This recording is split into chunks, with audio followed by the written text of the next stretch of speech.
పాత్రిక మిత్రులకి, మీడియా సోదరులకి, ఇక్కడికి వచ్చిన మా శిరీష్ ఫ్యాన్స్కి, మా బన్నీ ఫ్యాన్స్కి నమస్కారం. వేదిక మీద ఉన్న ఇక నా తోటి కళాకారులు, అలాగే మా నిర్మాత జ్ఞానవేల్ గారు, ఆయన అలాగే మా ఇది బడ్డీ ఇది బుడ్డి, ఈ వయసులోనే నా కెరీర్ స్టార్ట్ అయింది. స్క్రీన్ మీద కనిపించింది ఈ వయసుతోనే. నువ్వు ఫ్యూచర్లో చాలా పిక్స్లో ఉంటావు. Thank you. అదే ఆశీర్వదించాను పో. నిజంగానే బడ్డీ దీనికంట కొంచెం హైట్ అండి అంతే, కానీ డాక్టర్ బాలీనే బయటకు వస్తాయి, నీకు ఇస్తా ట్యాబ్లెట్.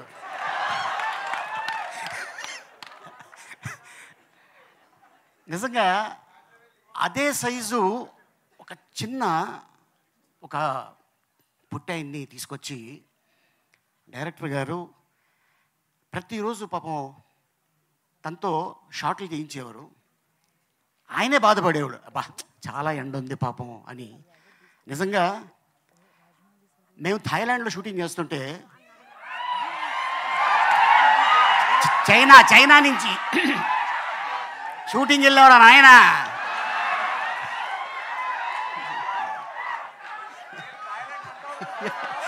ఎందుకంటే అది నా సెకండ్ ప్లేసు. బాగున్నారా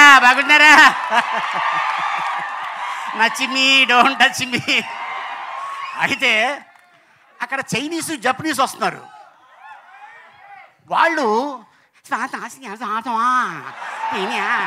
అని సెల్ఫీలు తీసుకుంటున్నారు. ఓహో, ఈ సినిమాకి ఇంత క్రేజ్ ఉంది అంటే దీన్ని కానీ చైనాలో కానీ జపనీస్ కానీ లాంగ్వేజ్లో డబ్బింగ్ చేస్తే అక్కడ కూడా మన స్టార్ ఉంటాడు. అండ్ అలాగే చాలా కష్టపడి ఉండరా నాయనా. అండ్ అలాగే మా శ్యామంకులు చాలా అద్భుతంగా ఈ సినిమా తీర్చిదిద్ది అద్భుతంగా చేసాడు తను. ఎందుకంటే మనం ఎప్పుడు కూడా హాలీవుడ్లో చూస్తుంటాం వీటితో సినిమా తీసేది, కానీ ఆ ఆలోచన ఆయనకి రావటం, దానికి అల్లు శిరీష్ అయితే చాలా బాగుంటుంది అని కథను తీసుకొని ఇంకా ఎవరెవరిని ఏం చేయాలి అనుకొని ఒకరోజు నాకు కాల్ వచ్చింది. సార్ நாங்கள் வந்து గ్రీన్ స్టూడియోస్లో பேசுகிறோம் అంటే నేను అనుకున్నాను, తమిళ సినిమాలో నన్ను అడుగుతున్నారేమో అనుకున్నా. లేదు సార్, అల్లు శిరీష్ గారు హీరో, నేను డైరెక్టర్ని అన్నాడు.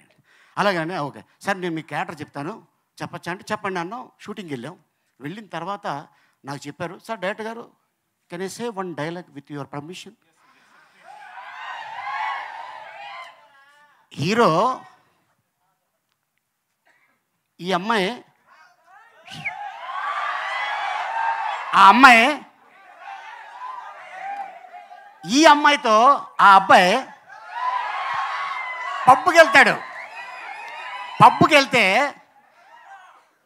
ఈ బడ్డీ నన్ను అడుగుతుంది, చూసావా దాంతో వెళ్ళిపోయేవాడు. అందుకనే నువ్వు బొమ్మ, ఆడి పక్కన ఉంది మంచి దిమ్మ అనగానే మా ఇద్దరికి చిన్న ఫైట్ జరుగుతుంది. అట్టగా ఈ సినిమాలో అద్భుతమైన డైలాగ్ రాసిన ఇక యంగ్ డైనమిక్ దమ్మ,